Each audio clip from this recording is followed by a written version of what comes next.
Muy buenas tardes, tengan todos ustedes. Les saluda Armando García en el programa Casa de Poetas, un programa que prácticamente pues es posible gracias a la Casa del Poeta Federico García Lorca en el estado de Indiana, en los Estados Unidos. Y para mí es un verdadero honor tener al responsable de que este programa se llame Casa del Poeta. Y me refiero al profesor Francisco Javier Estrada, fundador prácticamente de la Casa del Poeta en México. Es una asociación civil que abarca pues las diferentes casas a través de México, en donde pues se realizan tertulias, recitales, y cada casa tiene el nombre de un poeta conocido. En el caso del estado de Indiana, pues lleva el nombre de Federico García Lorca.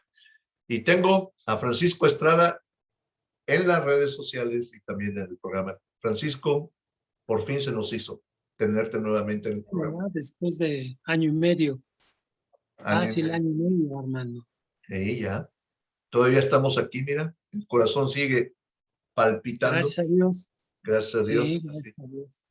Y me sorprendiste con un nuevo libro relacionado Sí, a la educación, a los educadores. sí, sí, se llama El Educador y trata del México independiente estos 200 años que se cumplieron en septiembre del año pasado, los 200 años de independencia de la colonia española.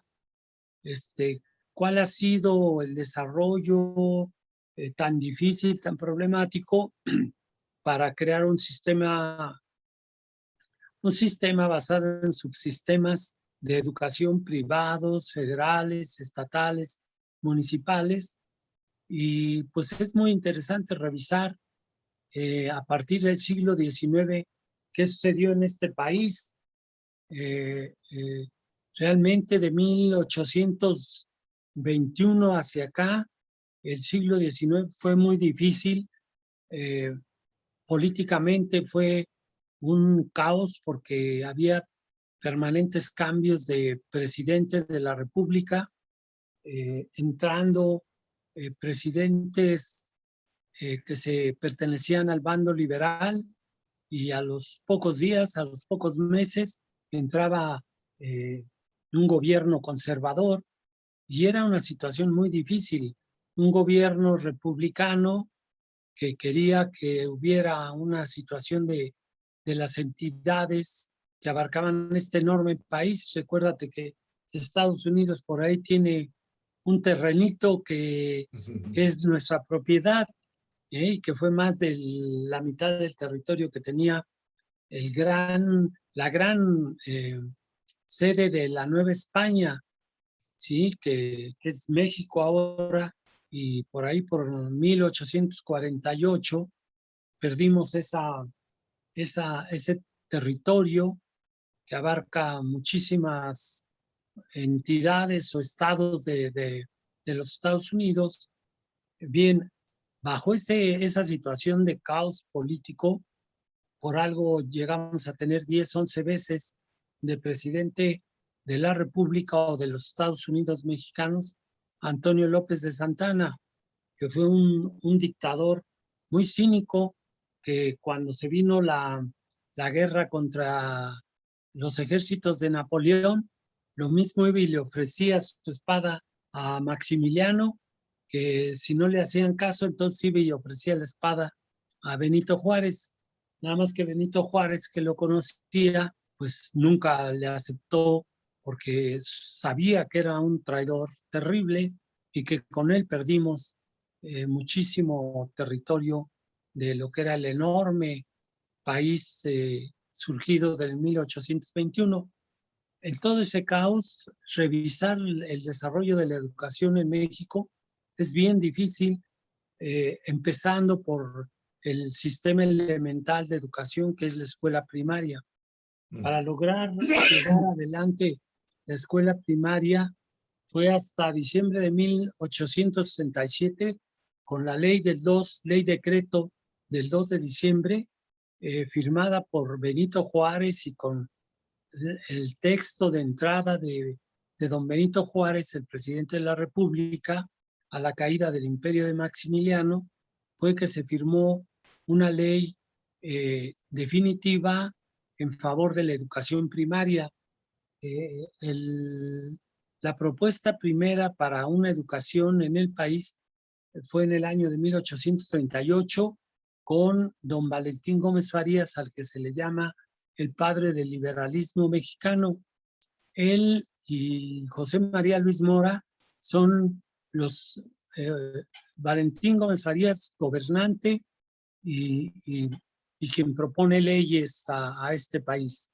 Y además es sí el padre del pensamiento de la reforma, pero señalan fechas emblemáticas para el mundo de la educación por las leyes que se decretaron en 1833 con Valentín Gómez Farías, en 1861, en este momento se me va, no sé si fue con don Benito Juárez, pero particularmente la del 2 de diciembre de 1867, que sí definitivamente deja en claro que debe de haber un sistema de educación primaria y además plantea dos cosas definitivas para la educación de los 2 siglos que llevamos: que la educación primaria sea una educación obligatoria, a donde los papás se vean obligados a llevar a sus niños a la escuela, y además que la escuela debe ser gratuita, apoyada con los recursos del gobierno, que son los recursos que paga el pueblo para el funcionamiento del Estado. Así que esas leyes, la del 33, 61 y 67, son la base del sistema educativo de primaria.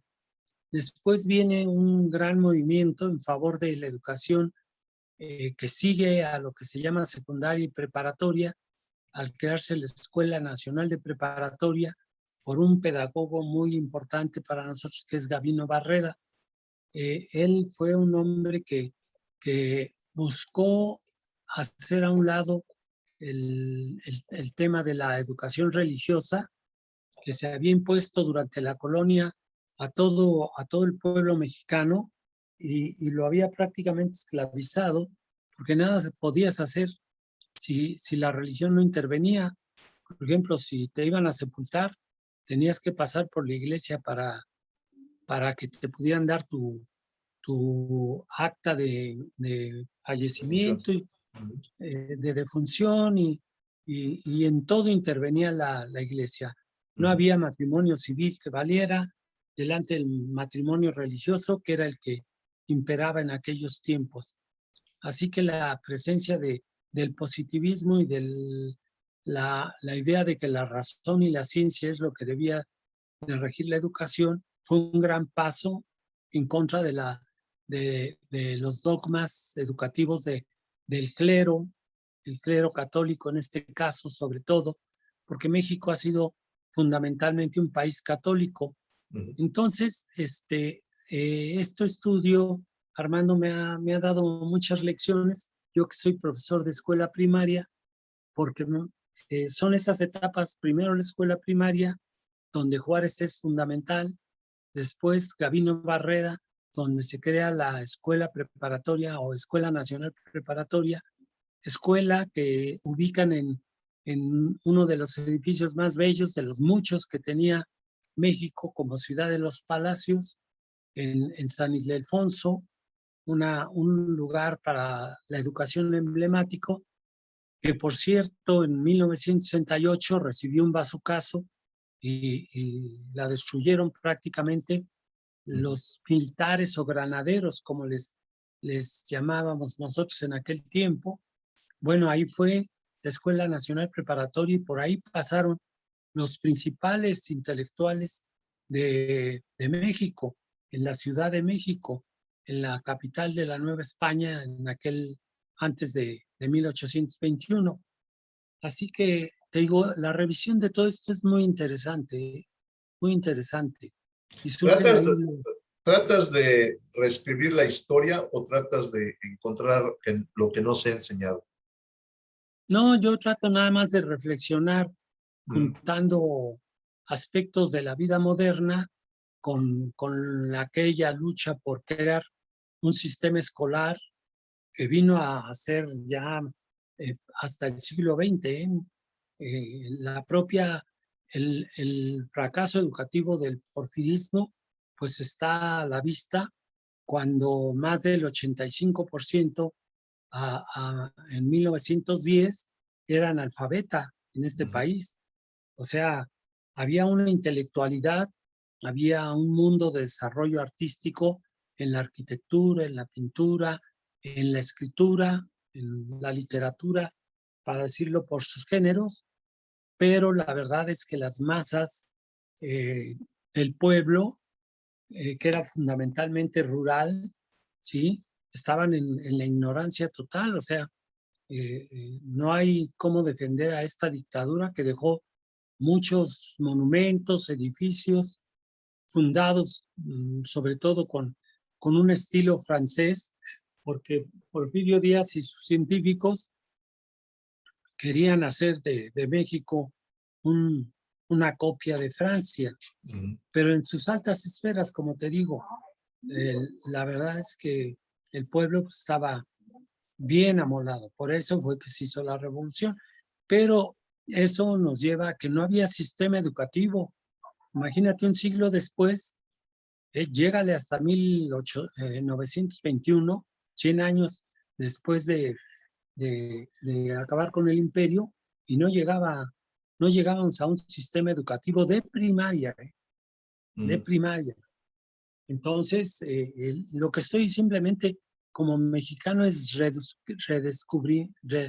redescubriendo todas aquellas épocas que luego uno no estudia. Por ejemplo, los mexicanos tendemos a vivir el presente y ver muy poco el pasado.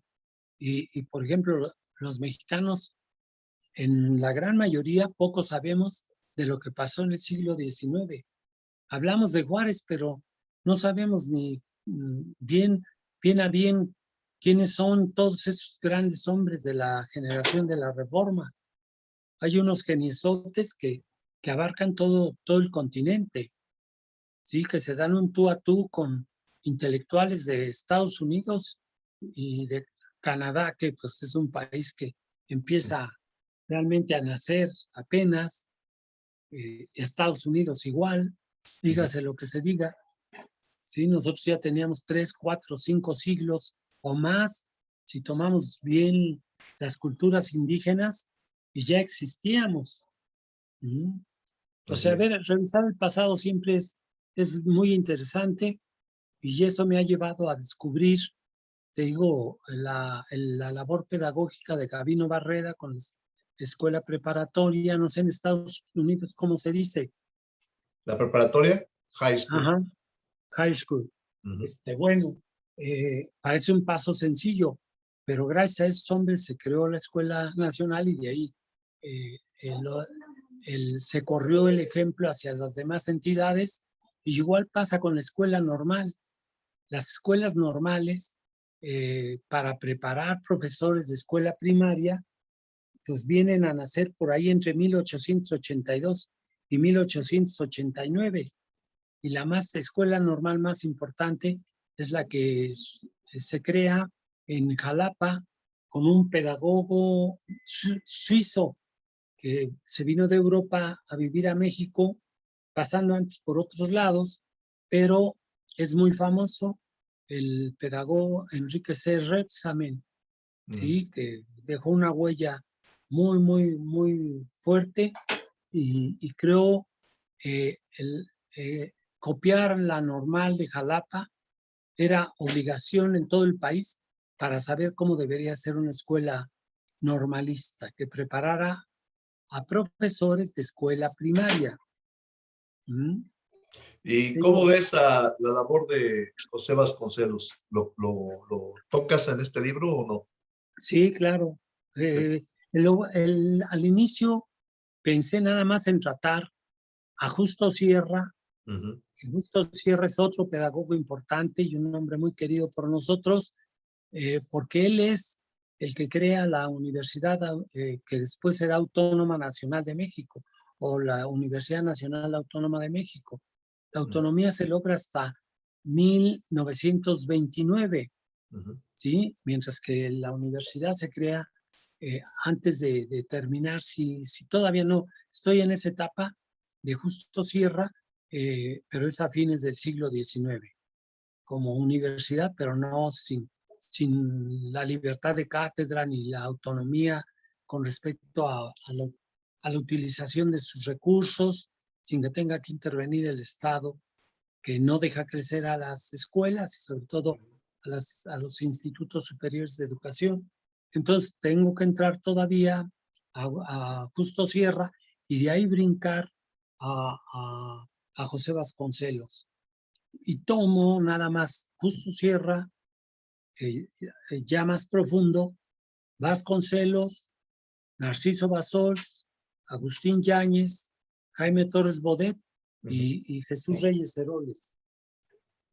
Esos hombres por haber pasado por la Secretaría de Instrucción Pública o la Secretaría de Educación Pública de México, ¿sí? En eso estamos ahorita, Armando.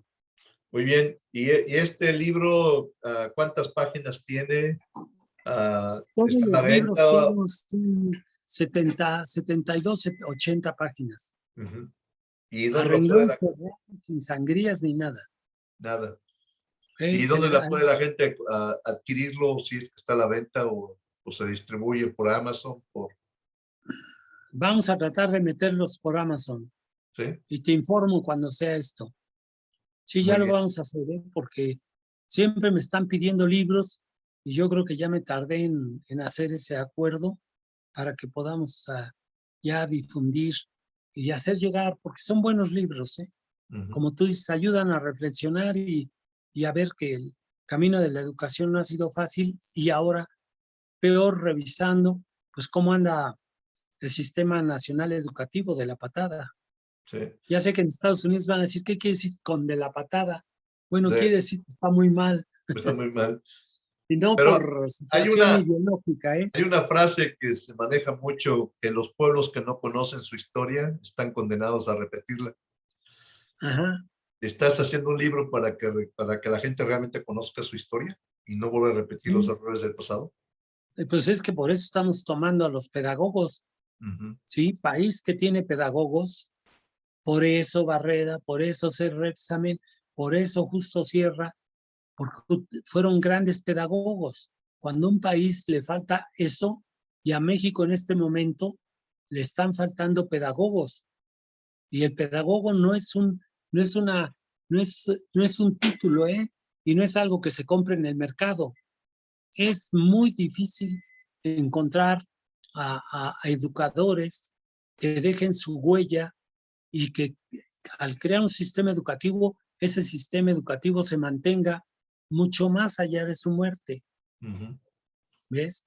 Porque algún día escuché a un filósofo decir que hacer tesis de pedagogía eran muy fáciles y a mí me hizo reflexionar. Pues no, cuando revisas cuántos pedagogos puede tener Brasil, Paulo Freire, cuántos pedagogos en 2 siglos ha tenido México. Pues ponle 10, Sí. 15 nombres brillantotes, grandotes, no mi cuate de la esquina, o el que salió conmigo de la normal, de la escuela normal. Eh, por ahí los que estudian en la universidad se dicen politólogos, nada más porque estuvieron en ciencias políticas, Ujú, ¿sí? Y tú sabes que el politólogo es el que crea, revisa sistemas políticos y propone sistemas políticos, no porque haya ido a meterse a filosofía y es filósofo, o porque fue a una facultad de literatura ya es poeta o narrador. ujú.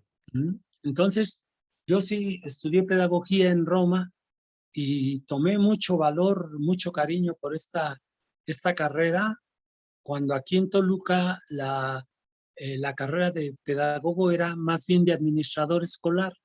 Ujú, Y administradores puedes tener un buen montón y hasta administradores que tienen cualidades para ser administradores. ujú. Y por lo tanto, si trabajan en educación, ayudan mucho, pero no van a marcar hacia dónde va la educación. y no les va a preocupar hacia dónde va la educación, nada más con que se aplique bien, creen que con eso ya están cumpliendo. Y eso no es la labor del verdadero pedagogo. El pedagogo te dice por qué vas a educar, para qué vas a educar y hacia dónde va a ir esa educación. Muy bien. De eso se trata el libro. Okay. Revalorar la carrera del pedagogo y saber que en mi país en este momento, desde hace décadas, ¿sí? No tenemos, no se ven rostros de pedagogos, ¿sí? O de hombres o mujeres que nos marquen el camino hacia dónde debe de ir la educación. ¿Y tú quieres lograr marcar ese camino con este libro? No, lo que quiero es que reflexionemos, Nada más. porque te vuelvo a decir, pues yo tampoco, con todo y que estudié la licenciatura en pedagogía en la Universidad de Roma, luego estudié posgrado en filosofía, pero pues, a ver, ¿qué propuestas he hecho pedagógicas? Pues en primera, porque a nivel oficial, pues no se me ha invitado, ¿no? Yo he visto cómo los administradores escolares y a veces en el peor de los casos, los intereses sindicales se imponen sobre la buena aventura educativa de los niños, adolescentes, jóvenes y del pueblo en general, ¿no? Muy bien. Ahora platícame un poco sobre las casas del poeta. ¿Cómo van? ¿Cuántas tienen? ¿Cuántas existen realmente activas? Bueno, mira, Habla un por poco la de ellas. pandemia hemos tenido que pararle. Yo hubiera querido ir a Indiana, sí, para Ah, estar ahí contigo, pero tenemos sobre unas 115 casas del poeta. ujú, En el país han de ser como unas 70. No, ujú, en el Estado de México. El Estado de México es la región centro del país, en el altiplano. En ujú, todo el país tenemos alrededor de unas 108, 110 casas. ¿Sí? En Tamaulipas, en Morelia, en Morelos, en Veracruz, en Chiapas, en fin. ¿Y por qué? Pues porque son casas de promotores literarios, culturales o casas de escritores ujú, que tienen pues el deseo de promover la literatura en general. Entonces, pues eso ha hecho este logro, mano. Y somos una alianza de amigos. eh, Te digo, no todos tienen la capacidad, unos son buenos escritores, pero no son buenos promotores. Y lo que dices, pues es muy difícil que las más de 100 casas, pues todas sean efectivas promoviendo la literatura, ujú, que no es mucho esfuerzo, ¿eh? Este, tener taller de creación literaria o taller de promoción de lectura, sí, sobre todo para niños y adolescentes. Tener una casa donde se pueda poner la placa en barro de preferencia, que las mandamos a hacer aquí a Metepec, como ujú, la que tú tienes atrásito de tu cabeza, ujú. Así es. que está muy bonita por los colores, Ujú, y, y tener una biblioteca literaria, sí, que luego es una biblioteca general, pero bueno, tener una biblioteca, no necesariamente hacer las actividades en la casa, puedes hacerlo en la escuela de enfrente o puedes ir a algún auditorio o algún festival y ahí la presencia de la Casa Federico García Lorca. ujú, Tú, por suerte, tienes un espacio muy bonito y desde ahí puedes perfectamente hacer la promoción de la Casa del Poeta Federico García Lorca, de Casas del Poeta y de casas de poesía, como lo llamas tú, o casas de poetas. ujú, Pero como ves, es muy flexible y luego la otra es que es una asociación eh, vanguardista en cómo organizarse, porque yo te puedo decir que tengo 5 amigos que tienen proyecto literario y todo gira en torno a su persona, ujú, ¿sí? O sea, te puedo hablar de varios y todo gira en torno a su persona. Aquí no, aquí cada uno promueve su casa, como dices, se puede hablar de aquellos que trabajan duro y tienen muy bien ubicada su casa del poeta, otros que trabajan a medio gas y otros que no trabajan nada, pero tienen total libertad, no hay de que alguien los regañe porque, oye, ¿por qué no estás haciendo cosas? Es decir, somos una organización horizontal.